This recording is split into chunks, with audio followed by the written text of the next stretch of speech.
then we'll, Bible study bucket. yeah, yeah, exactly. You never know. You never know. Just have one in the office. That's fine. Yeah. Like I said when we first started, that's last year's Halloween candy. So that's coming up. Be sure and mark your calendars for that. We kept the best to last. Yeah. Stuff. And Ryan, we decided you took all the peanut butter things out of the bucket, so we're running low, buddy. Jeez, Bob. Sorry. Okay, checking in questions. I want to hear from you guys. Who was your best friend growing up, and where did the two of you meet? Who would like to share?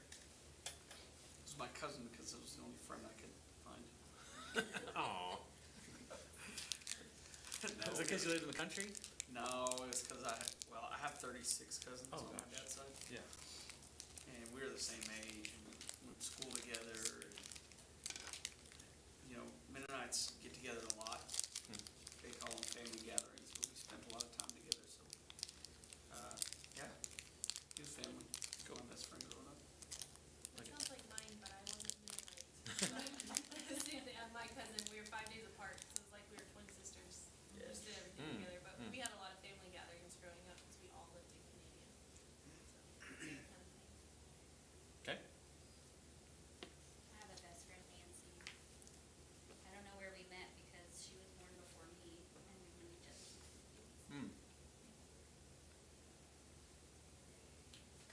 My best friend is back home in East Texas, and we met in high school, so we grew up some together, but she's a big part of my life.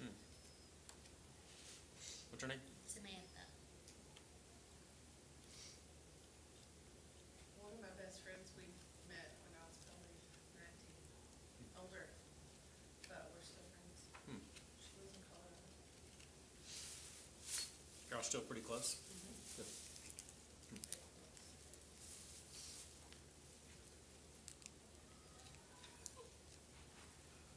Who else? I had a best friend from high school, and we were really, really close, and Steve, would you close that door? Yeah. we stayed really, really close till way up in our adulthood. And we kind of departed our ways because of her husband. And I won't say who he is because y'all might think the same thing. Anyway, it sure is funny how things, when you still close back together, when my dad died, I turned around and just viewed the women she said. Wow. And I thought, how sweet. Absolutely. That's a big deal. But we were so close, but there were just differences that we couldn't. Yeah. I thought after all those years, there Yeah. she was. Wow. It was just like, but then, and then I saw her again at our homecoming the other day. She came around and said, "Hi, how are you doing?" And I was good. Yeah. She was like, y'all live a different life than I do.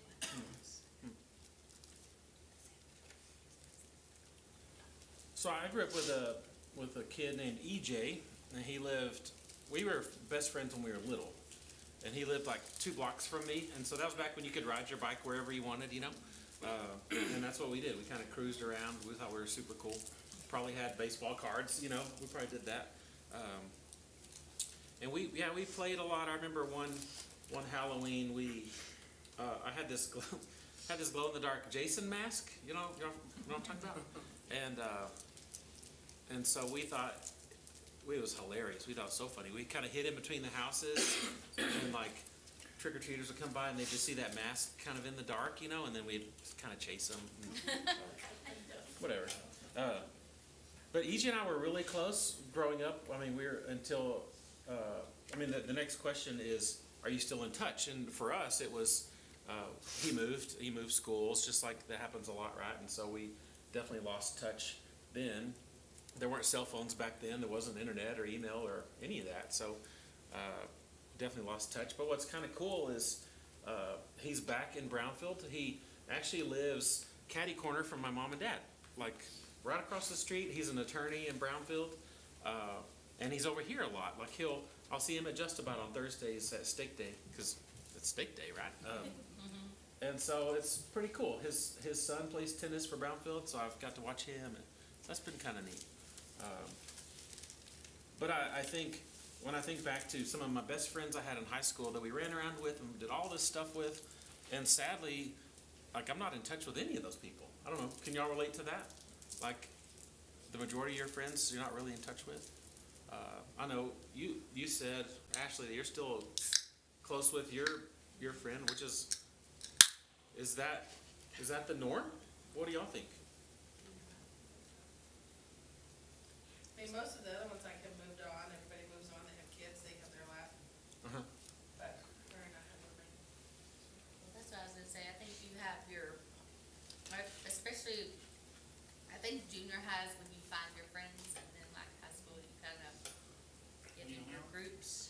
And I think you stay with them until you graduate, and then, like for me, we had a group, and then they all kind of did their own thing, graduated, went off, and I even moved away my senior year and didn't talk to anybody from our group except for Samantha. So, I think, you just grow up and out of those people, maybe, I don't know. I think a big part of that is you get married, and then maybe your spouses don't necessarily mesh the way you do. You know what I mean? Or the timing too, Yeah, the like, timing. like they don't have spouses, or they don't, Sure.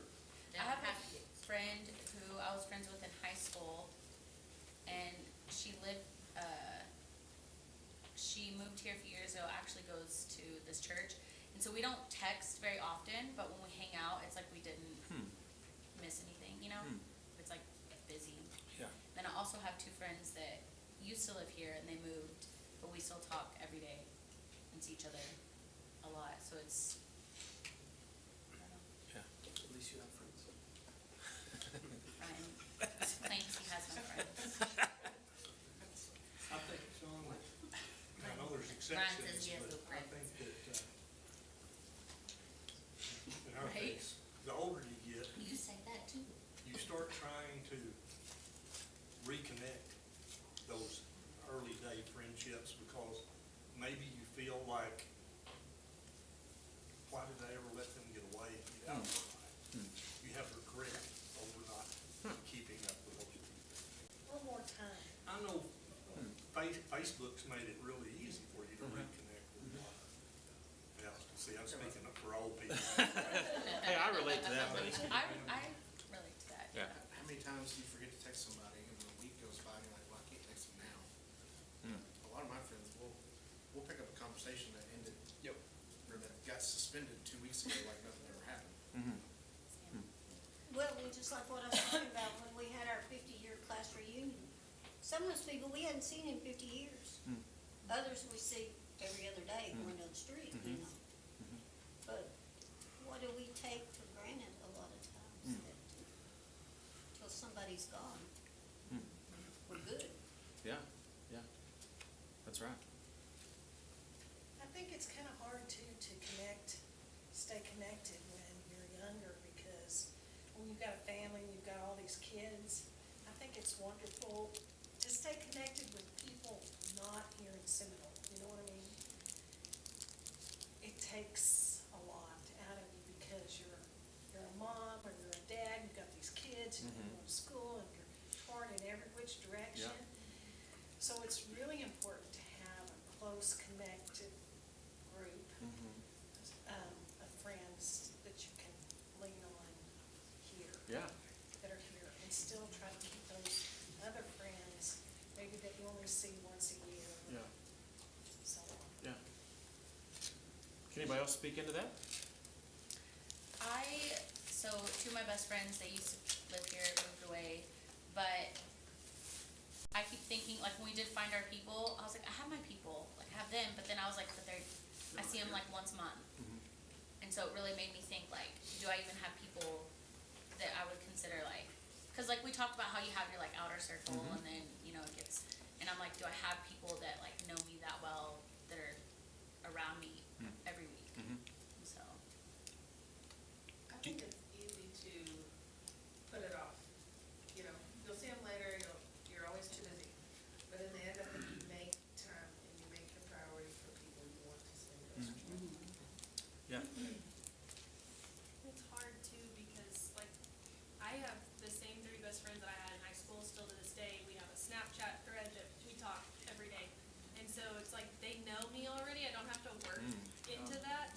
just an easy, like, I can catch up with them in 5 seconds because they know me so well. Yeah. And now, like, making your friends here or where you are, it's like, oh, that takes some effort and I have to be vulnerable and all those things. So That's so true. it's harder whenever it's the face-to-face relationship, even though that's the most, like, desired relationship. I know with my friends, it's like, I'll send them a Snapchat, they know I'm alive, I send them a picture of my girls, we're good for the week. Yeah. But, I don't know. Sometimes being at different stages of life drive a wedge between friendships. Like, we had kids really early, and some friends kind of fell by the wayside because we couldn't go do stuff like we used to be able to. You wanna go have lunch or have dinner on a Tuesday? What? Yeah. Yeah. At, Maybe. at 9 p.m.? I saw this meme today. I was like, and wanna grab lunch after you have kids? Let's go at 9:45 in the morning. Like, 'cause you're just, and then you're ready for lunch. For us, that was super weird because it was like one day you could, and then one day you just couldn't. 'Cause we went from 0 to 3 in a hurry. Yeah. So that was, I feel like what's crazy is, like, looking back now, I didn't notice it then, but that absolutely drove a wedge in between some of our friendships that we had. Because we were just not single couple, we were a couple, but we had no kids. And so we did have some friendships with other people that had no kids. And then all of a sudden it was like, boom, that was gone. Yeah. That was enough too. I think most And you of know my those friends are had coming. kids early, Yeah. because I was 33, 34. So they were having kids and doing their stuff, and I was still going out and having fun. And now, their kids are grown, but if I talk to Stacy, like, we just catch up, it'll be like a week or two, our conversation's still going. We're just at different stages, because hers are older. Yeah.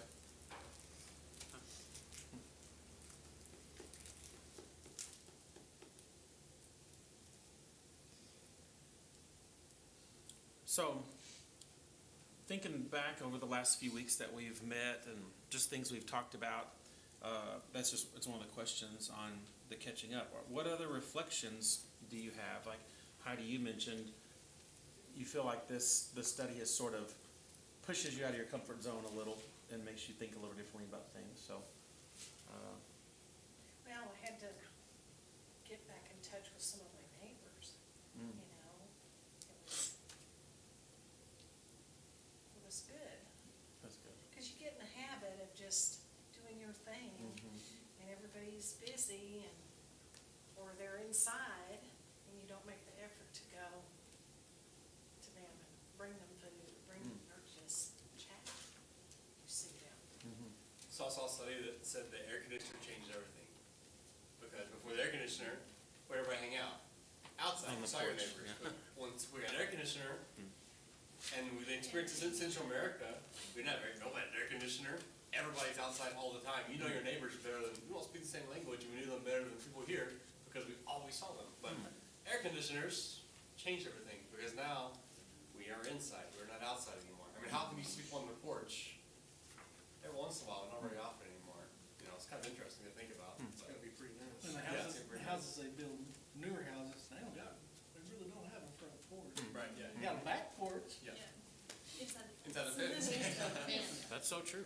So what you're saying is we need to go around to everybody's houses to make their life better and just sabotage their air I'm conditioning. No, ours is brand new, we're supposed to But it's not nice though, if it's a pass. Here, like, I don't want to sit outside. I'll be sneezing, that's why Sunday I was like, I'm not going to eat outside, I will sit in the living Same. room. Like, no. In the book, he talks about something about a castle versus The boat Yeah. and the something. Because the castle, they build boats to To keep people out, and the other thing was a bridge. The drawbridge? Have a drawbridge, not Inviting. a boat? Yeah, I don't remember exactly how But, that. yeah. We build them moats in our backyard. You like see someone and you like close the curtains. That's, Yeah, I'm that person. Let me check the ring doorbell before. so we just moved, but before, we lived next door to his parents. And then for a while, we lived next door, for a few years, lived next door to his brother and sister. And so I was actually sad when his parents moved away, but it also made me think like I could have been there more. Hmm. And I was like, nobody else is sad about this. We would just walk over, and we would do the sugar thing, and like, but they were family. And then when his siblings moved back to Canada, I was like, well, that's really sad. And then it was just us, but then we moved anyway. Yeah. But Hmm. I feel like families used to be like closer. Well, here in town they're usually closer. Neighbors used to be closer too. Mhm. Everybody was outside, got along. Nobody ever had any trouble, like I remember that growing up. Mhm. Everybody was outside. Your kids all played together. Yeah. You just don't do that anymore. You don't do that. We had, when I was a kid, there was a guy lived 2 houses down from us. His name was Mark Chambliss. He was retired and he was old as dirt for my whole life. He was probably 50. You know what I'm saying? Like, you know what I mean? Like, Thanks, Sean. well, no, that's what I'm saying. Like, I thought he was old as, Ancient. you know what I mean? Yep. Like, I thought he was so old, he probably wasn't that old. But Mark sat in one of those metal outdoor chairs that kind of rocks a little bit. Like, he sat out on that, like, every day, all day. And my mom, if she was ever wondering where we were in the neighborhood, she would go down and ask Mark. And he knew right where everybody was. He's like, well, my sister's name is Micah. Micah's over here at so-and-so. Sean's down here. You know, and he just knew. Yeah, so I totally relate to that. Because we knew what everybody was doing. We knew what people needed. And, wow, times have changed a lot. And that was... Even whenever our girls were small, if we couldn't find them, they were down the street at Jane's house. Jane's house had ice cream. Anyway, she gave the girls so much ice cream. But that's They're what, gonna play dress up, Yeah. and they're gonna. if we couldn't find them, go to Jane's house and see where they are. Alright, we're cutting everybody's ACs. Yeah, we're doing it. No. Yeah. So what other insight, Don't say that. what other insight have you guys gained or have you maybe experienced or noticed, like, based on this study over the last several weeks? Anything else? I think it's good to include everybody. I mean, everybody always. It doesn't matter your problems, their addictions, anything like that. You care for that person, just for the person. Yeah. Everybody has their vices, everybody has their things that they like, but everybody should always be included. At least that's, how I was raised. Yeah. I'll be nice to you, it doesn't matter what you have, what you don't have, you're still a friend to me. And people don't see that way. Yeah. You're still human. We're still human, we still have You have a heart issues. and a soul. But is that the norm? No, What is? you fit into my social status. You have to have the right kind of job to run around with us.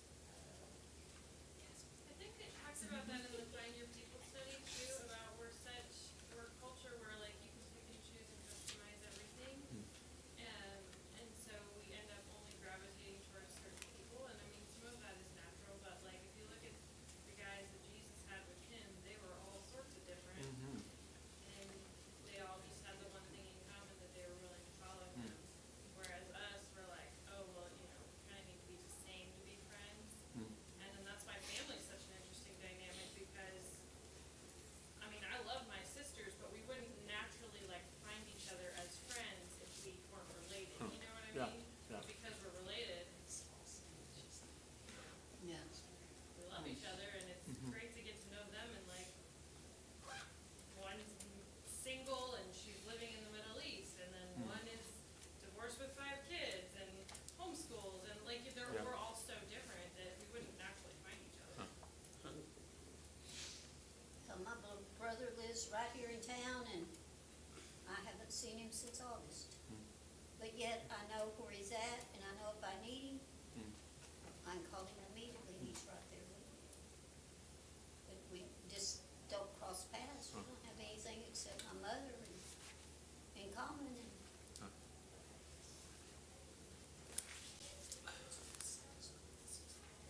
Heidi, you spoke into, and we're gonna get into this eventually, you kind of spoke into the importance of having people like in your town or close to you.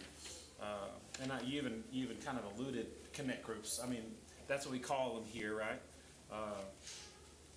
So can anybody speak I mean, mostly everybody here in this room is plugged into a connect group in some way or another, whether it's on Sunday mornings up here at church or it's groups that meet outside in homes and things like that throughout the week. So can anybody speak into that? Because we talk about counterculturally, we're not really good at reaching out. We want to go in our homes and close the blinds and lock the door and look at the Ring doorbell, right? We're kind of geared towards that. But I know you guys are different in a lot of ways because you guys are plugged into a lot of things outside of church or outside of your home too. So can anybody speak into that, to the importance of maybe your connect group or your people, maybe how that's shifted who you are? I don't know. I think it forces you to get out of your comfort zone a little bit if you commit to a connect group or something, because like Supper Six, we were always friendly, but we probably would have never had dinner together had that not happened. Mhm. And I know a lot more about them now. I feel a lot more comfortable, not that we didn't before, but, Yeah. you know. Oh, that's good. so, What did it take for that to happen? Supper Six. Which is, what do you do together? You eat together. Yeah. Have conversations. Yeah. So, Caliph Brown, he's a pastor in Welch. He's pastor at the Church of Christ in Welch, and one of the best teachers I've ever heard in my life. So every time we'd get together for Emmaus meeting, or y'all familiar with Walk to Emmaus? It's kind of like church camp for adults. It's weekend retreats for men and women. I think the Encounter is another kind of, it's along those same lines. But every time we get together for whatever, we have communion. We take communion either on the walks or at a meeting. We always do that together. And Caleb, he always very beautifully talks about how important that is. The Lord's Supper is God inviting us to his table. And he talks about the intimacy that happens over sharing a meal, right? And just think about, the times that you've got to really know people when they're sitting across the table from you. And even if they're sitting across your table, right? You invite them into your home and you share a meal with them. That's really, that's a big deal. And I think it's very biblical because God invites us to his table to be intimate with us and to show us more about him. And Caleb does a beautiful job of every time we take communion, he would explain that, and it made it really special. But then it makes me think about sharing a meal with other people around my table at home and the relationships that happen from there. You know, my family growing up, like one of the reasons my cousin was my best friend was not just, our family get together, but it wasn't just our whole family, because that was, just thinking about how many people were there. Yeah. It's crazy. It was always insane. So that was kind of like Connect Group, but they didn't just do that. We'd go over to my uncle's house, my parents would go play cards, and we'd be there, I'm not kidding, sometimes on a school night till 2 o'clock in the morning. And we would just be going crazy in the back room, and they'd be playing cards, having a great time. And those were, like, my childhood, those were some of the best nights. Yeah. And there was just something about spending a ton of time with a friend or family or whatever. But it makes me think, Kendall and I were actually talking about this last week because Pastor Joe mentioned something about Honduras, about how an event begins when you get there, and then it ends when When you're done. when you leave. But like our Connect Group, not saying anything badly about our Connect Group, but it's like 5 to 7. Yeah. And it was, it's 7 o'clock, we gotta leave. Cause it's a school night. It's school night. So Saturday'd be different. I'm telling you, my parents on a school night sometimes were at my uncle's house till 2 o'clock in the morning. So they're playing cards, hanging out, having a great time. Did it suck the next morning waking up? Oh, yeah. But but there was so much closeness there because you're spending time with people. And I don't know. I think Instead of like, I guess Russian. Russian or like or whatever. Yeah. I think about my best friends in college too, or like my buddy Daniel, who's my best friend now. I can't tell you how many times we sat around the fire till 3 o'clock in the morning just talking on a Saturday night. But I don't ever do that with anybody anymore, ever. That doesn't happen. I don't know, like, and the other thing too is when we were younger, I remember having to go to bed while my aunts and uncles were there. My parents would send us off to bed and then they'd just keep playing cards while we were supposed to be sleeping. You know? But I don't ever do that. I think people think it's like, has to be a lot of work, I guess, or like, it is a lot of work to have people over if you wanna do it like nicely or whatever, but there's a girl I follow who's written a few books, and she lived in Uganda for a while, and she said that sometimes she would invite someone and be like, we're having leftovers, like, or someone would come over and she would just pull out everything from the fridge, and like, that would be like mortifying to like pull out your leftovers to serve to people, but like, it's just, We did it Sunday night. But do we do Left that? on Saturday, and then people were, but we put so much Do of we like do that to ourselves though? yes, that's what I mean, like, Oh, we do yeah. it to ourselves when it could be more simple. Because who would think that? I would never think that that's bad. Like, who cares? But we serve, we Yeah. think they're thinking that. Yeah, because when I have people over, I'm like, the house is gonna be spotless, and I'm gonna make something that's good, Yeah. and it is a lot of work. Yeah. We And make so a lot of times I don't wanna host because that's, The other day, I don't know, who did we invite over after church, which I did not plan to have anyone over. My sink was full of dishes, like, and we invited, who did we invite? I don't even remember. you're terrible, I can't believe you forgot. Oh, Aurora and Miguel. And so I was like, just warning, we've never done this. I was freaking out in the car. I was like, oh my gosh. I was like, hustle in, kids. And then Let's see if we can Trinity and pick some- Sophia were doing the dishes together, and they were just loading the dishwasher. And I was just like, we're just doing it together. And like, Aurora's like, what can I help clean this? Like, just doing it together. you do what we did, we gave our girls, that's their job, Sunday you do the dishes. We took them back. So I No lie. We do that. talked about it in Sunday morning connect group, like, we have unrealistic expectations, like, Yeah. we have people over and we want the house to look like nobody lives there. You know, like, pulling the pots out at 9 o'clock at night because the lids don't match, like, nobody's going in our cabinets. That's just OCD, y'all. And totally relatable, right? Like, can we get an amen from everybody in The here? funny thing is, everybody's like, okay, next time we go to y'all's house, we're all. Yeah, we're looking. We're gonna look, yeah, Let's match in those your pots. microwave. You know, I think, go ahead. Really Bring like that about white the way glove. we do Connect Group is that if you're hosting, you come up with like the main dish, but then everybody brings something. That it doesn't all have to be Yeah. on you. Yeah. You know, and I would love it if we did like a pre-Connect group on Saturday where you all come over and help me clean the house and do the Yeah. yard work. And then Sunday we'll do the eating. But like, it helps that like, Okay, I don't we'll have do to it. do Love that. all of it. Yeah. I don't have to worry about remembering like, oh, I forgot the sour cream, like, somebody else has got it. Yeah. Next Supper What- 6, people are gonna have to what spend the was bathroom. That's right. Last year when we did Find Your People, she talked about inviting someone over for Synchronistic. running errands, like Yep. pick someone up, which is now hard for me to do because like if you have one kid, well my car is completely full, so you Yeah. can't. Yeah, you're canceled out. So like, you have to meet there, but when we just had 3, I often did that with people. We need groceries, wanna go to, well, not Walmart, cause there's not, Yeah. but, yeah. Well, and I think even in that, that's a really good book, by the way. We've talked about Find Your People. It's really good. Because it also talks about inviting people over to do laundry with you, right? Like, let them come in and you have laundry on the couch, right? Someone has, What? okay, when we first got Jubilee and I had a meltdown one day because I was like, oh my goodness. My sister-in-law came over and she just folded my laundry. And like, you feel so shameful, but also it's not. Any, yeah. My mother-in-law used to come when she used to come down, well, she still, to this day, will come and clean our house all the time, the whole time she's here, every day. Hey, Yeah, she's that's their my grandmother. Hey, she does the dishes. My mom always says, "Do you leave the dishes for me when I come?" I'm like, "No, but I'm not gonna make it all pretty for you to come." I used to do that. Visit. Hey, let me know when your mom comes, I'll bring my dishes. But I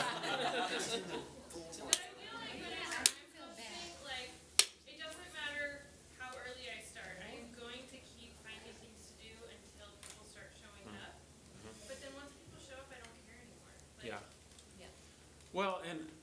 our Connect group that we're a part of, it's called the OG group because it's been around the longest, which I don't know how long but it's been a while, right?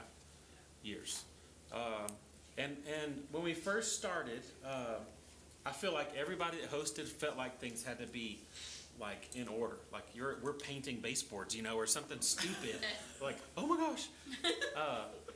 And now, like when we host, we tell people, hey, this is our house. Find a place to sit. You can eat wherever you want to eat. If something gets spilled, it's fine. Like we've had kids that pooped on Grayson's bed, and not my bed, praise the Lord. But like stuff happens, right? But because we've spent that much time together and we know everybody, it's not a big deal. Like we were at Joey and Daisy's house last Sunday, and they have a smaller house, and it's tight, but it's one of our favorite places to go because we're just sitting on the floor around everywhere, right? There's somebody sitting everywhere. And we love it because you're right next to people, you're just talking, and it doesn't matter. It doesn't have to be polished. It doesn't have to be, we're out in the back playing kill ball with 20 kids smashing each other in the face with a volleyball, and it was glorious. But you know what I mean? Oh yeah. Oh, it's so good. But my point is, it doesn't have to be perfect. People don't care if it's perfect, right? And if they do, then they probably don't need to be in your circle anyway. People just want somebody who's real and who's authentic and somebody to love and love them. Let's jump in. What time is it? Oh, Lordy. All right. Heidi, would you read the getting started part? Page 68.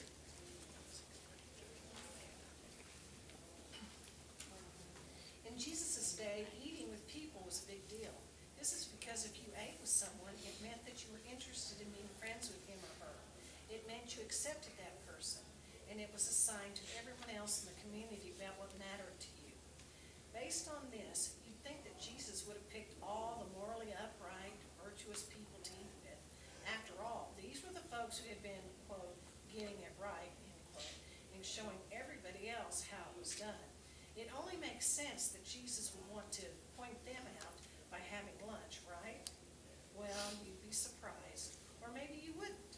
Instead of always eating with the rule-following religious people, Jesus often ate with the wrong kinds of people. The people who had blown it. The people who were not respected. The people who were seen as the worst examples of godly living. And here's the thing. It drove the religious people nuts. One time, when these folks asked Jesus about why he did this, Jesus replied, "It is not the healthy who need a doctor, but the sick. I have not come to call the righteous, but sinners to repentance." Luke 5:31-32. Of course, Jesus knew what opens people up to an authentic relationship with God is in their need. If this sounds familiar, as in, didn't the last session open with the same lesson? You'd be right. It is a major theme in Jesus' ministry. But here's where this lesson diverges from the last one. Opening up to God is not just about recognizing your own need, but also about moving toward other needy people, even the ones you may find a bit creepy. Here's the thing. If you hang around needy people, you'll find Jesus, no doubt. So the question for this week is, do you want to meet Jesus? This session shows how it works. That's good. Yes, sir? Jeremy, he's gonna be joining us. Oh, yeah. Come on in, man. Hi, Jeremy. How y'all doing? Good. My name is Jeremy Robinette. I'm from Liberty, Texas, out of southeast Texas. And, staying at the hotel, I do hydro excavation. All right. Just typical me, I walk off to a church on Sunday. There you go. Cool. Well, yeah, man. Have a seat. We're just. If you want a candy, there's candy. Yeah. Oh, now I see, now you get to my stomach. Just so you know, the new people that walk in, they have to sing a solo to join you. How about, I heard an old story. There you go. That wasn't good. About the Savior from glory. Take that, Ryan. I'm not gonna lie. I've used that joke forever. Ryan knows you just hate it when that happens. I'm gonna have to find a new joke.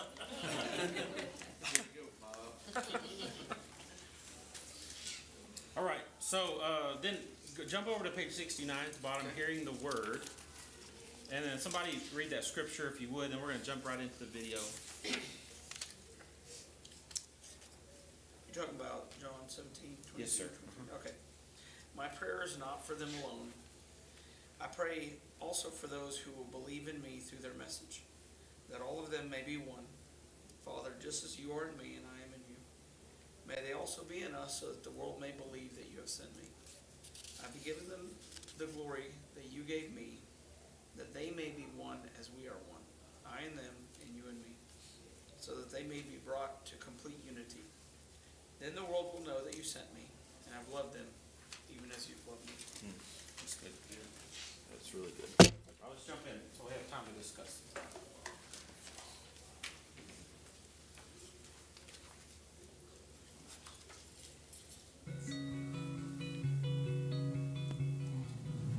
I don't know about you, but I'm really impatient. I mean, I make coffee nervous. It's crazy. I'm so amped up, and you know what? It's driving my family nuts. They're like, buddy, chill out. So you know what I did? I was reading this kid's book, and the premise of the book is really simple. It's this: whatever you fill your bucket with, you'll become. Kind of made sense. So I went to Home Depot, and I got a bucket. I started carrying it around everywhere with me. I would get on airplanes with it. You know, I'd put it under the seat in front of me. People are saying, like, do you have a bladder problem? I'm like, actually, yes, but like, too much information. I have a bigger problem, and it's that I'm impatient with everybody. And I decided I was going to start filling my bucket with patience. Because whatever you fill your bucket with, you'll turn into. You fill it with a bunch of business deals, you'll turn into a business person. Fill it with a bunch of arguments, you'll turn into a lawyer. If you fill your bucket with a bunch of love, you'll actually be able to turn into love. It's crazy, but try it.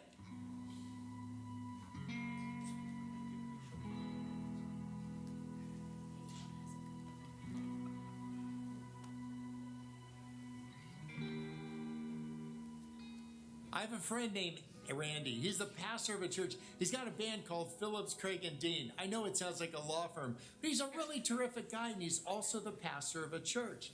And he asked me if I'd come speak at his church, and it was about a year in advance, so I said, yeah, sure, no problem. Well, you guys, I get there, it's Super Bowl Sunday.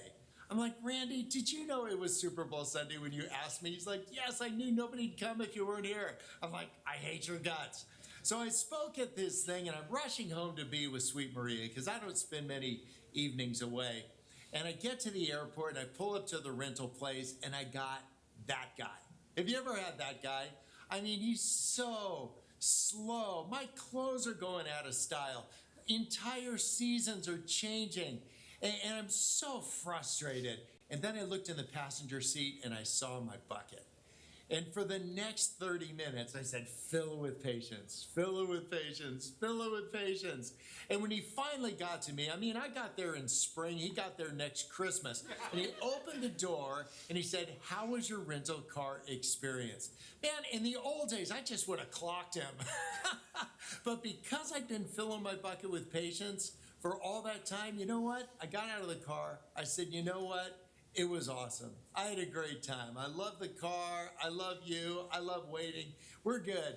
And I started walking to the airport to get a new flight, and because mine was long gone. And he grabbed me by the shoulder and he said, I just want to tell you that was an awesome sermon this morning. I said, no, you were there? What if I had said what I was thinking, like old Bob? And instead, I said the thing I should have said, which is new Bob. And the promise of Scripture is that we each get to be new creations. I mean, I've lived with all the earlier versions of old Bob for 58 long years. But new Bob, I just met him a few hours ago. And I get to say, who's that new guy? You know, I want to have that new car smell, that new creation smell. And I think you do too. And if you want more faith, you just got to do more stuff. And you don't do stuff because Jesus needs your help. I asked him. He wants your heart. I have a son who was in his senior year in high school, and he was pretty much done. You know that feeling your senior year, you know where you're going to college. He had his feet up on the handlebars. He had his fingers woven behind his back. he was coasting. And I looked at his course schedule, and he was like a ball monitor and worked in the office. I'm like, buddy, do you have any classes?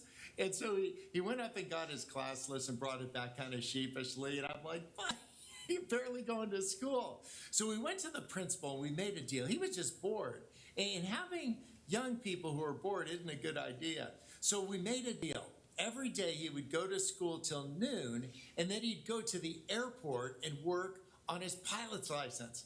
Well, there's something beautiful that happened in this. Well, my son was engaged again, and there's something about being engaged. It lets you know more about your faith. It makes you understand more about what's going around you. It helps you understand people that you don't get. A life of engagement. John 17, it's this beautiful chapter where it's like you got a glass up against the wall and you get to hear Jesus talk to his dad. And he said, if you want to know what it's like between me and my dad, just see how people are one. And you can't be one if you aren't engaged. Well, my son took pilot's lessons, and he actually got his license. I have a de Havilland Beaver seaplane. They're awesome. I mean, if they could make them out of beef jerky, they would. They're guy planes. And we keep this thing up in Canada. It's the way we get in and out of this lodge of ours. And this de Havilland Beaver, you can land in these really small lakes. And there's one in particular that for a decade we've been flying over the top of. And from up in the air, it looks like 2 bottles of Coke like connected end to end. But it's pretty short. And I've always wondered, I wonder if we could land in that lake. We started descending, and at the end of this lake, you need to make a big turn and really dive down fast to get on the water. I made the turn. I pushed all the way forward, and we actually skimmed and landed on the lake. And my son and I were like high-fiving each other and chest bump. We're like, we did it! And I turned to him and I said, all right, buddy, you fly us out of here. And he's like, no. And I was like, yes. So we went to the end of the lake.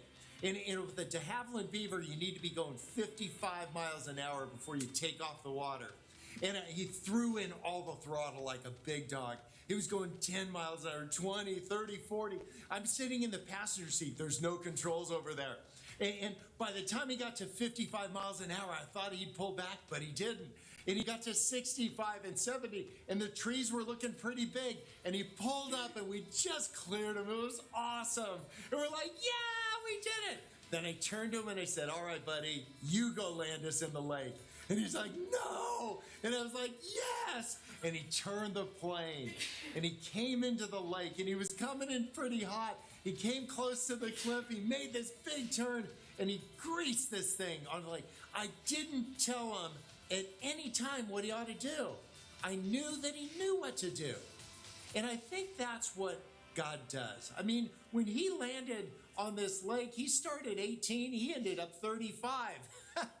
And I think that what God does is he grows us up by letting us do things, experience uncomfortable things, because comfortable people don't need Jesus. Desperate people do. I'm not saying do death-defying things. I'm saying do what's in front of you. And oftentimes what God does is he puts difficult people, he puts hard circumstances in front of us. And instead of giving us all the instructions, I think he knows that he wants us to land the plane. And I hope you'll land the plane. So circle up with some of the people that you're with and talk about a land the plane moment when you did something that was more difficult than you thought it could be. Forget seaplanes. Talk about somebody you met, a fear that you overcame, and what you did about it and how you resolved that. God is leaning over the rails, hoping that you and I will land the plane. I have a friend named Walter. He's a refugee from another country, and Walter has this wonderful job. What he does is he greets people when they come here from other countries, from refugee camps. And he helps them get resettled. He'll get them an apartment. He'll get them some food. He'll do whatever it takes to make them feel welcome here. I asked Walter if I could come along with him once on one of these trips to the airport. And he said, sure. And, I didn't know what to bring, so I brought a bunch of balloons. And it was so beautiful seeing these people stepping off the plane with no clothes, with no belongings, just whatever they were wearing, and a UN lanyard around their neck. and Walter greets them. I think that's the way Jesus is going to greet you and I. It won't be all the stuff that we have. In fact, Matthew 25 talked about this. It said, when we meet Jesus, the only thing he's going to want to talk about is how we dealt with people who were hungry. He said, I was hungry and you fed me. People who were thirsty, I was thirsty, you gave me something to drink. People who were strange, like creepy people, like people that were outside your life experience. I was a stranger and you invited me in. People who were sick. I was sick and you comforted me. People who were naked. People who didn't have any clothes. I was naked and you clothed me. And people who were in jail. I was in jail and you came. I think that's it. We want to talk about all these things with Jesus. Matthew 25 says all he wants to talk about is this. Hungry people, thirsty people, sick people, strange people, naked people, and people in jail. There's a place in San Diego. It's called In-N-Out Burger. It's a great place. If you haven't had one of those, you've got to. Actually, leave now. Leave your Bible study, get one. It'll change your life. Well, I'll go and buy 50 of these things, and I'll just drive around San Diego and ask people, are you hungry? They go like, I am. And I don't write like Jesus loves you. If you've had a double-double, you know he loves you. I'll ask them if they're thirsty. I've got these little bottles of water. I'll say, have some water. And we've got a nude beach up in La Jolla. I just stand at the top of the cliff and throw socks over. Like naked people. Here's the deal. Don't just agree with Jesus. Do what he said. Hungry people, thirsty people, sick people, strange people, naked people, people in jail. Like there's no plan for you to go after it. That's the plan. That we would actually do what he said. And not because, again, he needs any help. He wants our hearts, and he gets our hearts when we start obeying him and doing the stuff that he said pleased him. Well, Walter understands what Matthew 25 was about. He understands that meeting people that don't have any clothes at the airport makes a big difference, that providing food to them. And you know the beautiful thing is we get to do the same thing too. We get to love our neighbors. And Jesus just gave some really practical tips.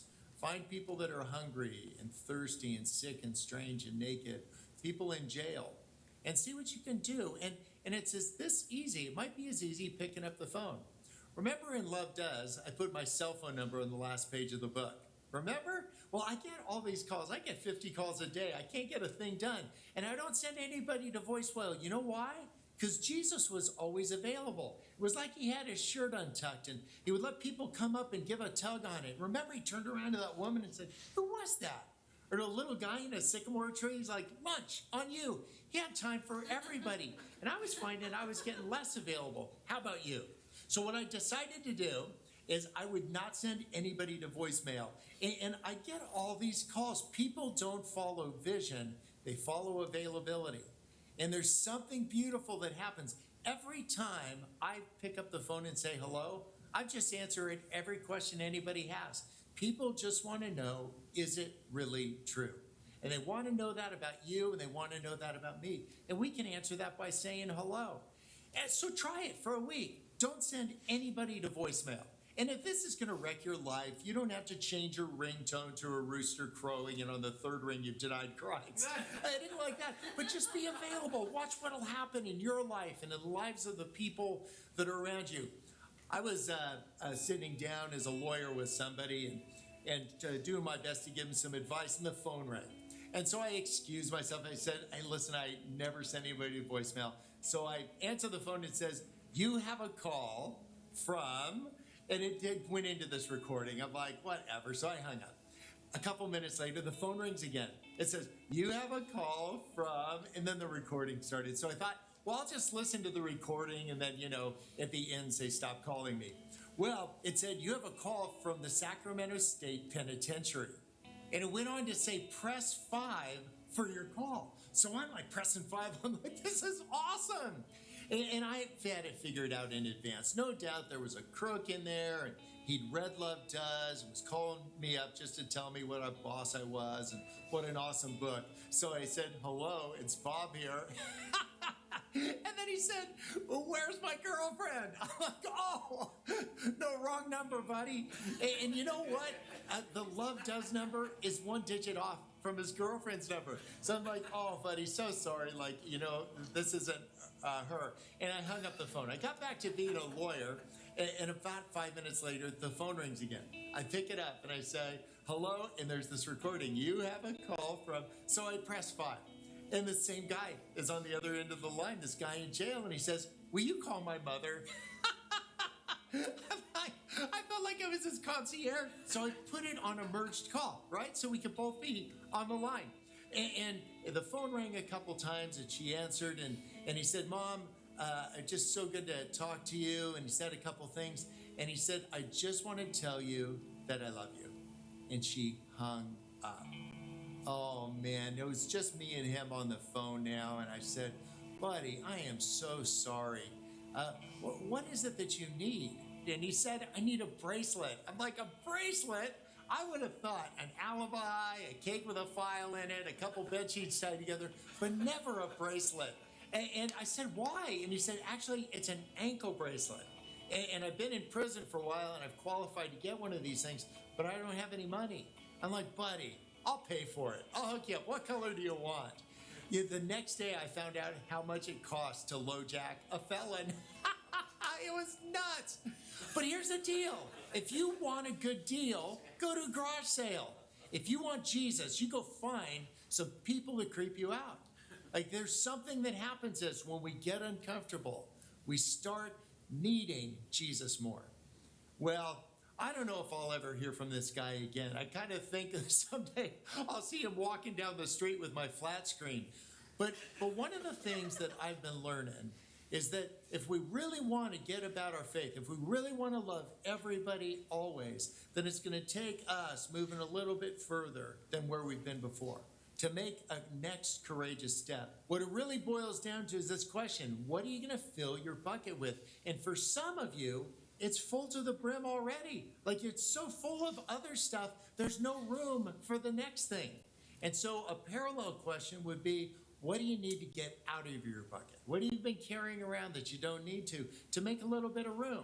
I mean, half of you guys are afraid you're going to lose your job, and the other half of you are afraid you're going to keep it. You might want to quit. You know what I did early on?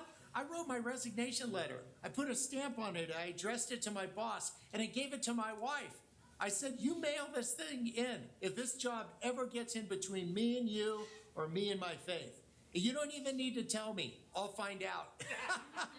What are you going to make room in your bucket for, and what are you going to fill it with? You guys, that's the heavy lifting, and that's where faith grows. What I'd like for you guys to talk about now is, what would be a next uncomfortable step for you? Who's somebody that you could engage that you've been avoiding? Who's somebody that kind of has creeped you out that you engage? And it might be somebody in our faith community, it might not be, but I bet you this. I've just got this hunch that when we get to heaven, all the people in our community of faith that we couldn't agree with, I bet you anything Jesus makes us roommates with in heaven. We can argue about the top bunk for eternity. All right, you guys, go have a discussion about what's the next step for you.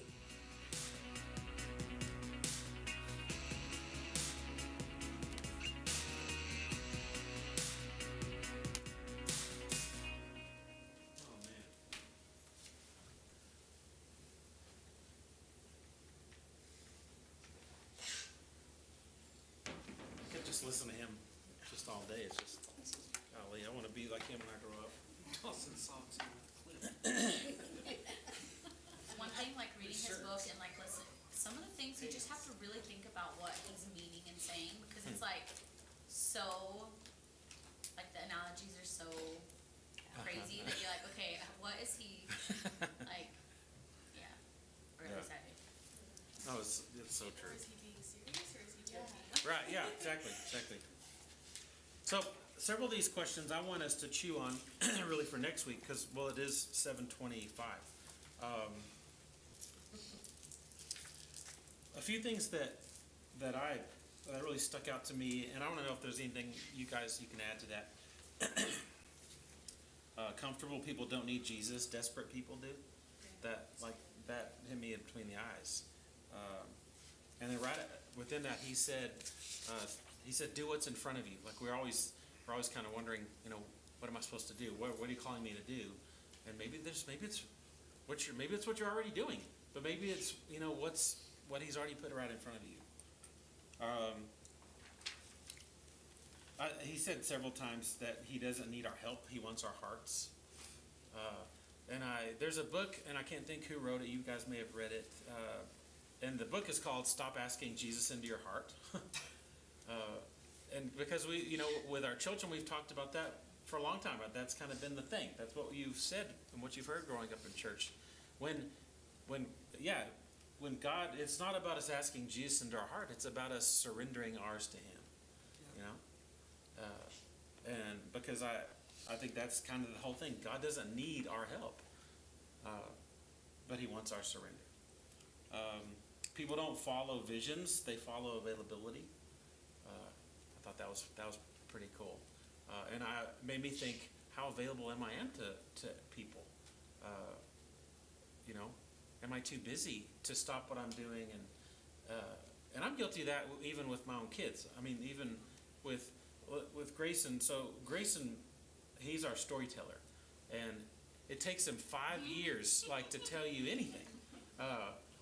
He might be just describing what he had for lunch, and you just better sit down and get a glass of water because it's going to be a while. So many times I'm guilty of kind of hurrying him along, or I'll tune him out, waiting for him to finish, and there may be something really good in what he's trying to tell me because it's important enough that he wants to tell me, right? And so that hit me between the eyes too. And then lastly, I wrote down, when you get uncomfortable, you need Jesus more. So I heard a testimony from some young men that when I was in O'Donnell, we did a lot of youth stuff together with the church in Welch. We did a lot of mission work and a lot of things like that. Now these guys are, they're dads and they're raising kids, and I heard testimony of them talking about, some of the most formative times in my faith were when we would all go out and we would prayer walk, or we would take people bread or take people light bulbs to their front doors and try to engage in conversation, or we would help. We did a lot of mission projects where we replaced roofs or build wheelchair ramps like we did at rehab, and all this stuff like that. But in the meantime, we would canvass neighborhoods and pray for people, and we would have 12, 13, 14-year-old kids doing that, knocking on doors of people they've never met in their life. And there were some scary moments. Like we were in Corpus Christi one time, or we were in Little Rock, Arkansas, in some really not good neighborhoods where they told you, do not wear the color red to your job site, period. They told us that. We're like, wow, okay. And we'd go prayer walking for people, and there were some really heavy needs, and it was super uncomfortable for us, right? Even for us leaders, all of us, the kids, everybody, were really pushed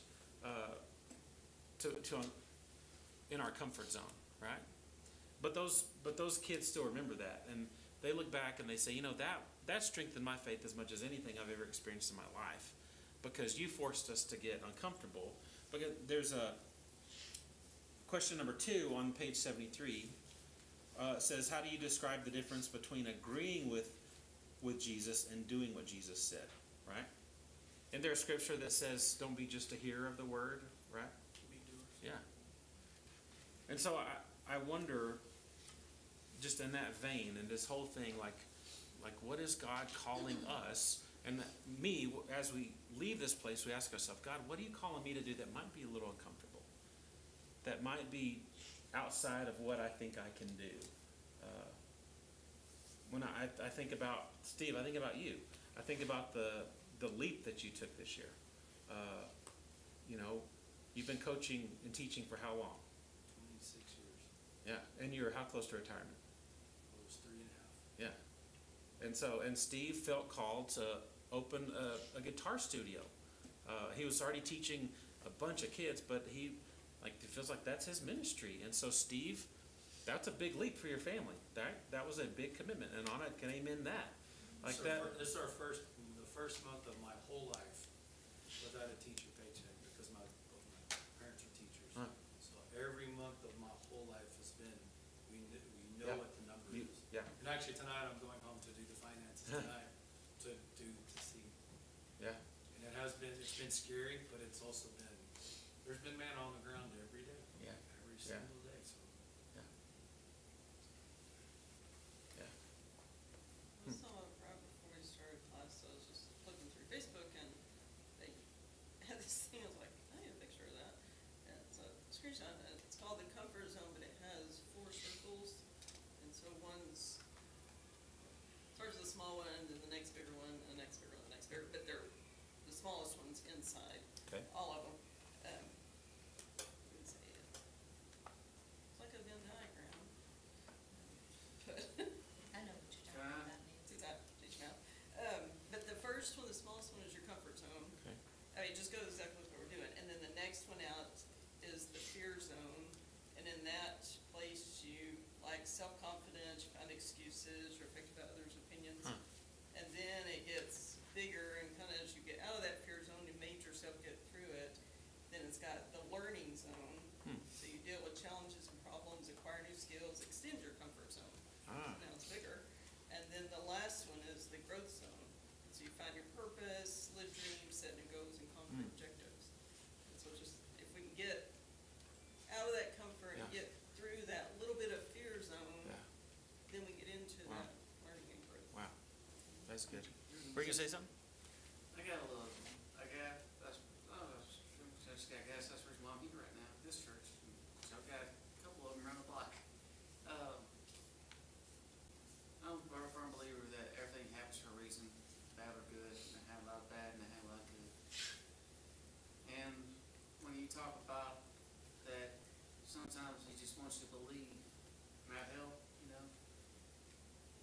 Well, the fact that I believe and I have faith in the Holy Trinity, I think that's what I was wanting here to do with this one guy that I work with. He don't believe. And I don't preach to him, but there's this man on every level that's trying to test my patience. Like you can't believe. And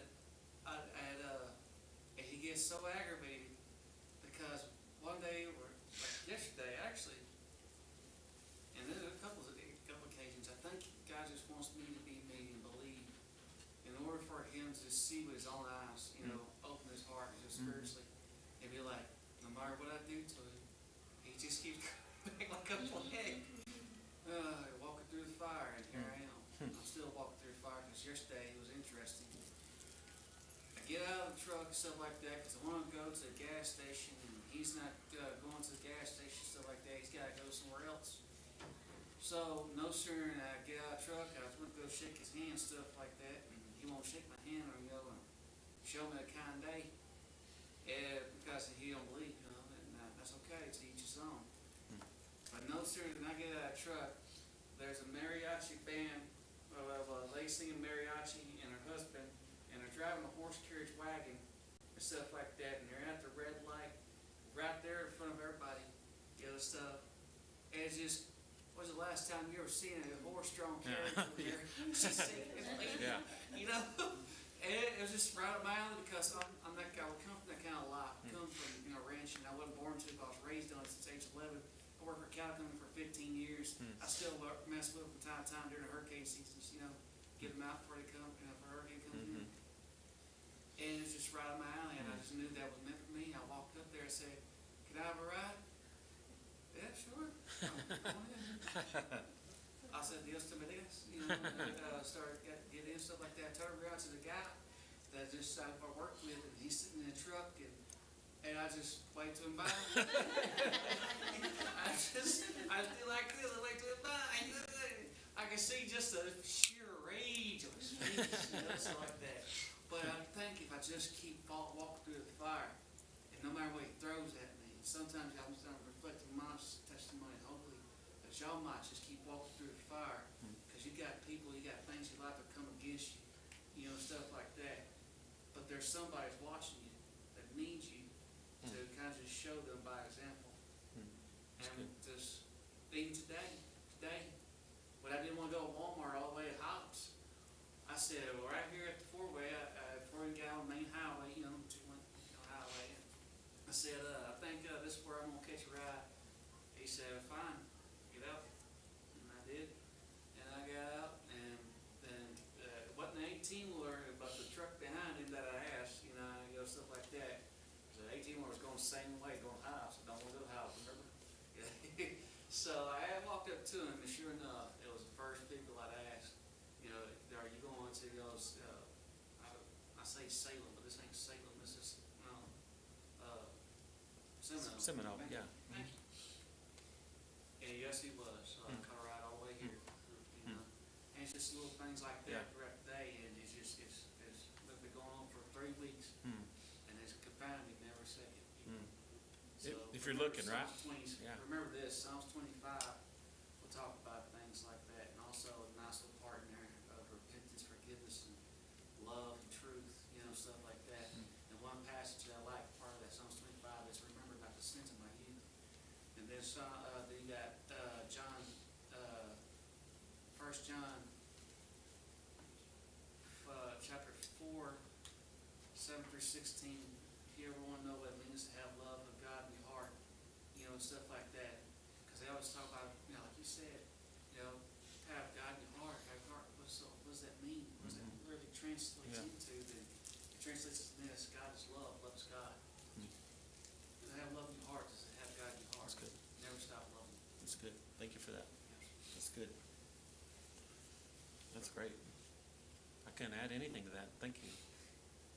So this week, let's hang up on questions 3 and 4, and I want to talk about that next week. 'Cause next week's our last session. And so the question is, I want us to think about what we might need to fill our buckets with. I thought that was a good analogy. But then question 4 is there anything maybe you need to take out of your bucket? What do we need to do? I think, so Bob talked about, was it last week you talked about quitting something every Thursday? Was that last week? And so Amber gets home, she's like, what are you quitting? And that's a hard thing to think about, right? And I was like bartering. I was like, does he just quit it for a day? Does he quit it forever? You know, what's the stipulations here? Because I can quit anything for a day. Like working out, I can quit that for a day real easy. Anyway, let's chew on that whole bucket concept, and then next week I'll give us a little more time to discuss. Appreciate you guys, really do. Thanks for everything you had to say, and I hope this is helping and it's getting us out of our comfort zones, and because people are in our path whether we realize it or not, right? There's people in front of us that need Jesus, that need the hope that we have. Absolutely. Yeah. All right, I'll pray first. Father, we're grateful for the day. God, we thank you I thank you for these folks and what they mean to our church, God, and what they mean to this room, and just the opportunities, God, we've had to be, to share about our lives and our history and things, uncomfortable times, but also, God, times where you've moved and you've taught us through that, like what Nancy was saying, God. I pray, Lord, that you would bring us all through those zones of comfort. You'd bring us out of those times, God, because we know that's where we learn, that's where we grow. And so, God, I pray that whatever that is in each person's heart in this room, whatever you've called us to, God, we know that you'll equip us for that. We know that you will ultimately get the glory for that, God. And as we are uncomfortable, God, we know that we would need you more. We would lean on you more. And so, Father, I pray you would reveal to us what that is. I just thank you for who you are, God, that you have plans for us and a purpose, and you just, you don't leave us. We're thankful for that. In Jesus' name, amen. Thanks, guys.